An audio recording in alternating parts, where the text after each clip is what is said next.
Hey folks, it's Lindsey Huddleston with SPS back in the building at the beautiful MGM Grand downtown Detroit, and we just had an amazing coaches clinic. That's right, the coaches forum that is put on by the Horatio Williams Foundation, and one of the individuals that added to that is a name you know very well, Michigan State assistant head coach Saddi Washington in the building. Let's go! Yeah, man, how you doing, man? I'm doing fantastic, Good. bro. You know, I know you. We have a relationship. We go way back to Bronco days when I transferred from Morehouse. I came and they said, man, Saddi's the man, Saddi's the man. And as well as you played, I'm not being patronizing because we know each other, you were such a graceful guy.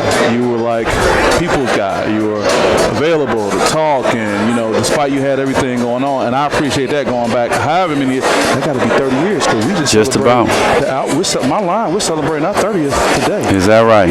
Congratulations, hey, we was brother. there together. There we were. Yeah, we were. Yeah, we were. You were able to be part of something great. What was this forum like for you in this capacity that you're in right now? How was this for you? It was awesome because, like I mentioned in the forum, you know, I know that H has been putting this on for 10 years now, and in different ways I've tried to help, you know, guys that I've worked for, Coach Campy, Coach Beeline, Juwan, be a part of this event and never, you know, being able to attend for myself. So when I got the invite, I jumped at the chance because I know a lot of the folks in the room, you know, from recruiting their kids or, you know, just being out in the city and them supporting us and us trying to support them. So it was a fantastic event. Yeah, here's another opportunity to give you modern day praise. I gave you praise from 30 years ago on campus. How many people, man, can go from the biggest rival in the state to the other seamlessly, no issue, no discussion, and everybody say, oh yeah, that's a good move, that's a good move. How you do that, man? What does it say about you that can happen and no one and everyone accepts it and it just seems normal? Well, you know, I would take some credit for that, but I think Doug Herner was the first one to go from Michigan to Michigan State because he's a Michigan grad. He played for Michigan. You know, well, let's say modern era. Modern era. Well, I don't know. I don't know how many would be able to. Doug didn't have no social media. That's right. Yeah. We couldn't see him on TV like that. Well, you know, it's a relationship thing. Yeah. You know, you treat people right and you try to be fair. And when opportunities come along, the colors and the rivalry sometimes don't get in the way of that. So I'm very much appreciative to Coach Izzo and the staff and the players for welcoming me, even though, you know, we have been opponents at one time of our career. I know, you know, you and I talked offline, and I remember you were like, just like you kind of named the roster of great coaches that you were helping get to this event. I said, well, you've always been working, which is why you haven't been here, but that got you to the point that when the opportunity presented itself, you were able to walk right in. Is it downplaying the work, or are we kind of overusing the term, or work? What does it mean about the work that got you to this point, brother? You know, I just tried to you know, perfect my craft, you know, whether it was development with the guys, whether it was recruiting. And at the end of the day, we're a results-based profession, right? And so you got to put in the work, you got to put in the time, try to do it efficiently. And, you know, I've been very, very blessed to have a successful career. And, you know, but most of all, I have an opportunity every day to help young people. You're right. I got to talk to Mike Boynton, assistant coach for Michigan, and I congratulate him on the run, and you and I both know that was just good for the state, what's happening right there. But talk about this Elite Eight run you was on. What was that like for you? Man, it was fantastic, you know, to be in the trenches with the young men.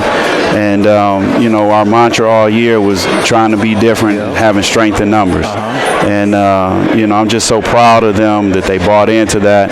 You know, they all sacrificed a little bit of themselves for the greater good. And, you know, that's one thing that Coach Izzo tries to preach. I mean, he's had a Hall of Fame career, and he's been to 8 Final Fours, right? And so, you know, for them to have a memory-making moment in the season that we had, that's what it's all about, for them to be able to share this experience with their brothers and have a lifetime of memories. Absolutely.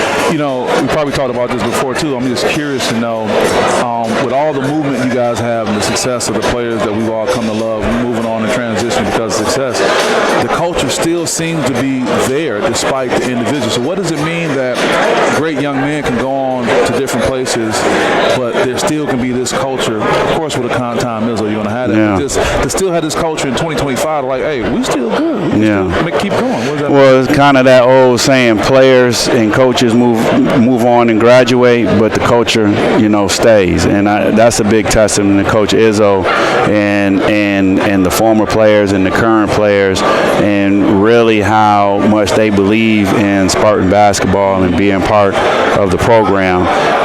It really is in the bloodline for a lot of those guys, and you got to love it, you got to want it, and you got to want to be a part of it.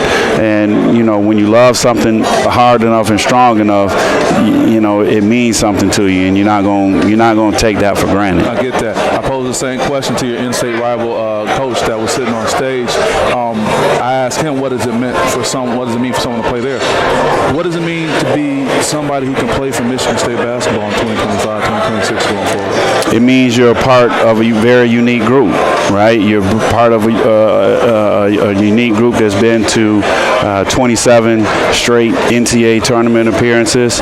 This group now has hung a banner inside the arena, and just to be a part of a community, a lifelong community of Spartan fans and Spartan alumni that appreciate and love, one another. And as much as we take, we always try to tell our guys, it's really important to give back as well. And they're doing that. Saddi, I appreciate having you here. I'm going to let you get around and see some folks. Did you get a chance to get something to eat yet? Not yet. I think my wife just made me a plate, so I'm going to try to get a couple nibbles here before we slide out of here. And one of the other benefits, too, and we love Shannon, too, going back to Western Michigan. There you go. Well. That's great. Last words you want to have before we let you go?